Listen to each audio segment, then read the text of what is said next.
आप सभी शिक्षार्थी साथियों को मेरा सादर नमस्कार। मैं वेदमती वर्मा और आप सभी का स्वागत करती हूं हमारे फ्री शिक्षण संस्थान प्रतियोगिता संसार अकेडमी में। आज का हमारा अध्ययन विषय है बायोज्योग्राफी यूनिट 4। कल हमने पहले क्लास में हमने यूनिट 3 देखा था। अभी की क्लास में हम लोग देखेंगे यूनिट 4 और यूनिट 4 में आपको दिया हुआ है जैव विविधता। ठीक, तो सबसे पहले आपको क्या करना है, जैव विविधता का जो अर्थ परिभाषा है वो देख लेना है। इससे संबंधित कुछ परिचय हैं जिसको आपको देख लेना है ताकि यहाँ से शॉर्ट क्वेश्चन आए तो आप लिख सकें। ठीक, उसके विकास के बारे में। फिर आपको मेन पॉइंट आना है, यहाँ पर कुछ उसके बारे में जानकारी है, इसको भी देख लेना है आपको। इसके बाद आपको मेन पॉइंट आना है यहाँ पर जैव विविधता का महत्व में। ठीक, जैव विविधता के जो महत्व है वो आप पॉइंट बना करके लिख सकते हैं, जिसमें इसका पॉइंट भी दिया हुआ है, इसे स्क्रीनशॉट करते चलेंगे। ठीक, पहले पारिस्थितिकी में संतुलन, इसका जो फर्स्ट महत्व है वो है पारिस्थितिक में संतुलन, यानी कि वातावरण के साथ इसका संतुलन बनाना होता है। ठीक, फिर जैव विविधता का सेकंड जो महत्व होता है वो क्या होता है, प्राकृतिक संसाधनों की उपलब्धता। फिर जलवायु नियंत्रण और कार्बन चक्र में जैव विविधता का महत्व होता है।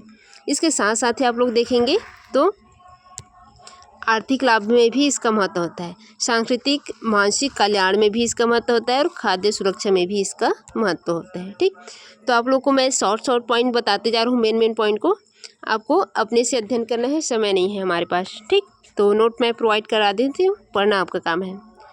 थोड़ा सा इंट्रोड्यूस करा देती हूँ तो आपको समझ में आ जाए क्या पढ़ना है, कैसे पढ़ना है। ये हो गया। इसके बाद है आप लोग का, इसको आपको छोड़ देना है, पृथ्वी पर जीवन के जो विकास वाला पॉइंट है इसको आपको छोड़ देना है। ठीक, जैव विविधता का महत्व हो गया आप लोग का।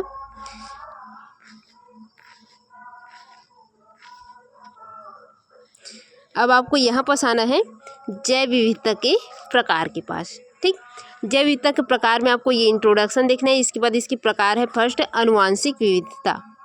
अनुवांशिक विविधता के अंतर्गत आप लोग इसको अध्ययन कर लेंगे, यहाँ तक के है। इसके बाद सेकेंड प्रकार जो है वो है प्रजाति विविधता, इसको स्क्रीनशॉट कर लेंगे, यहाँ तक कि प्रजाति विविधता है, उसके प्रकार है। फिर पारिस्थितिकी विविधता, ये है इसका थर्ड प्रकार। ठीक, तो ये हो गया आप लोगों के जैव विविधता के प्रकार, जैव विविधता का अर्थ परिभाषा, जैव विविधता का महत्व और जैव विविधता का प्रकार, इतना आपको देखना रहेगा जैव विविधता में। ठीक, चलिए अब आगे बढ़ते हैं हम लोग।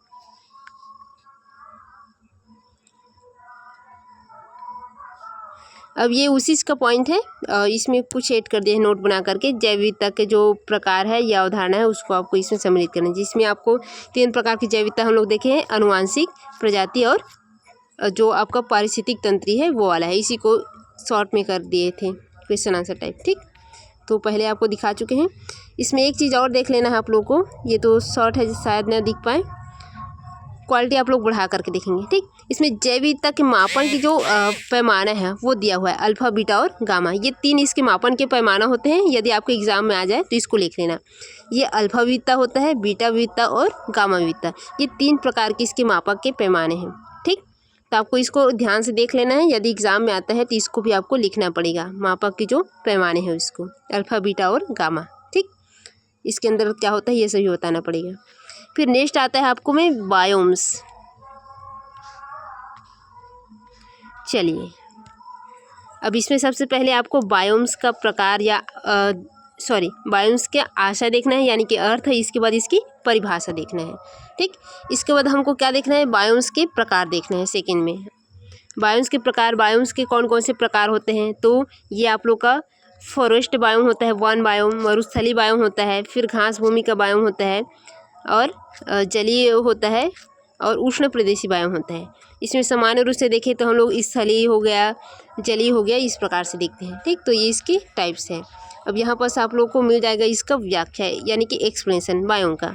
ठीक, तो ये स्थलीय बायोम से स्टार्ट होता है।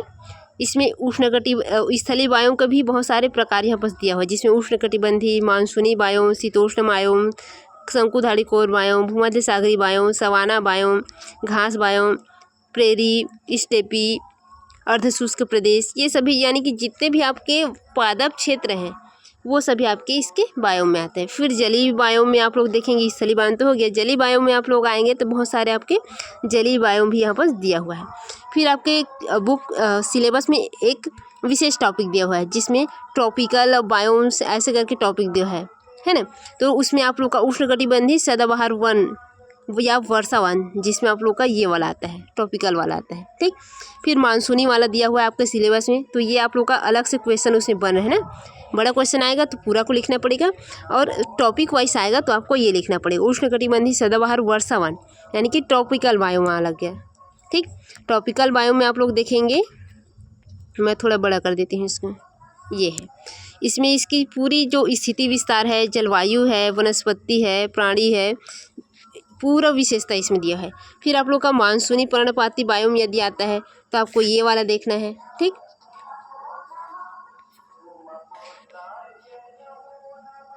ये यहाँ से स्टार्ट है मानसूनी का, वो नीचे देखना, फिर ये इसका आगे का पॉइंट है, पूरा यहाँ तक क्या है मानसूनी का, ठीक। इसके बाद आप लोग का सवाना बायोम्स वाला यहाँ पास दिया हुआ है, सवाना बायोम्स का यहाँ तक क्या आएगा आप लोग का, ठीक। इसके बाद भूमध्य सागरी बायोम, तो ये है आप लोग का भूमध्य सागरी बायोम, उसका आधा यहाँ पास दिया हुआ है भूमध्य सागरी बायोम का। इसके बाद है आपका घास प्रदेश है, जो शीतोष्ण घास प्रदेश है उसके बारे में है, तो ये आपका यहाँ तक क्या आया हुआ है। इसके बाद कोणधारी जो शंकु वन है, बोरियल वन, शीतोष्ण घास प्रदेश का, वो सम्मिलित किया गया है, ठीक। तो ये यहाँ से स्टार्ट होता है। चलिए स्क्रीनशॉट को आपको यहाँ से दिखा देते हैं, ये हो गया। चलिए अब इसका हाफ इस साइड है, ये आ गया। अब यहाँ पास आपको टुंड्रा बायोम मिलेगा, इसके बाद सागरी बायोम हो गया। तो ये सारी आपके बायोम्स हैं, बायोम क्षेत्र है। आपको जैव भौगोलिक क्षेत्र पूछा जाता है, विश्व में जैव भौगोलिक क्षेत्र पूछेंगे तो भी आपको इन्हीं सबको वर्णन करना है, ठीक। टुंड्रा बायोम हो गया, आप लोग बोरियल वन वाला क्षेत्र देखें, सागरी बायोम हो गया, जो आप लोग अभी देखे हैं भूमध्य सागरी बायोम हो गया, ये सभी आपके भौगोलिक बायोम क्षेत्र है, ठीक। तो ये हो गया। अब आगे बढ़ते हैं हम लोग, ये पॉइंट भी आ गया जो मैं अभी बोल रही थी। आपको क्वेश्चन में ये बायोम भौगोलिक क्षेत्र न पूछ करके विश्व के प्रमुख जैव भौगोलिक क्षेत्र के नाम से भी पूछ सकता है।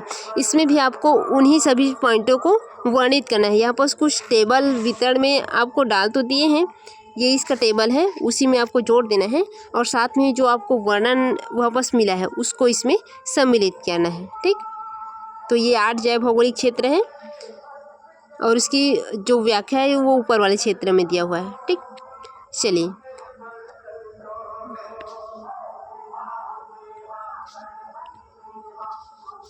अब नेक्स्ट पॉइंट जो है वो है आपका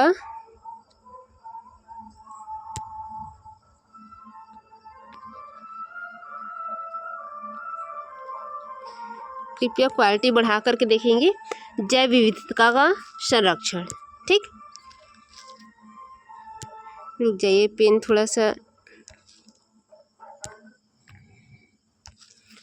अगला पॉइंट जो है वो जैव विविधता का संरक्षण हो गया है, और जैव विविधता के संरक्षण में आप लोग को ये इसका इंट्रोडक्शन देखना है, और इंट्रोडक्शन के बाद आप लोग को इसके जो प्रमुख उपाय हैं संरक्षण के वो सभी पॉइंटें देख लेना है।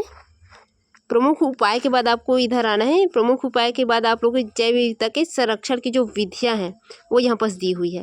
तो इसके 2 विधि होते हैं, एक इन सिटू होता है और एक एक्स सिटू होता है। इन सिटू में क्या होता है, स्वयं के स्थान पर, और एक्स सिटू यानी कि बाहर क्षेत्र में लेकर के संरक्षण देना। तो ये है आप लोगों का जैव विविधता का संरक्षण का मेथड। फिर इसी के साथ आप लोग इसको भी देख लेंगे, कभी कभी ये क्वेश्चन आप लोगों से बहुत ज़्यादा पूछा जाता है, जो जैव विविधता केंद्र है और हॉट स्पॉट है, ये पूछा जाता है आप लोगों से। तो ये देख लेना जैव विविधता केंद्र क्या होता है या हॉट स्पॉट क्या होता है, ठीक। फिर है भारत में राष्ट्रीय वन नीति, तो आपको ये देखना है भारत में राष्ट्रीय वन नीति, ये आपका आ सकता है, आपके सिलेबस में भी है। तो ये कुछ इसके बारे में इंट्रोडक्शन दिया हुआ है, इसको स्क्रीनशॉट कर लेंगे, और फिर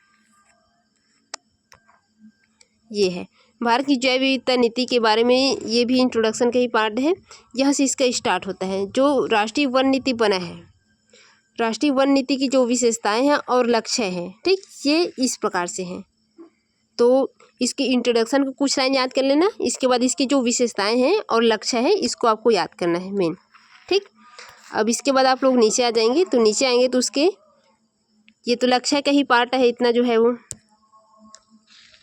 ये लक्ष्य के पार्ट है। इसके बाद जो है जो वर्तमान वन नीति है उससे संबंधित जो चिंताएं हैं वो यहाँ पर आपको देखने को मिलेंगी। क्या क्या चिंता है या क्या क्या समस्याएं देखने को मिलता है, तो ये है ये।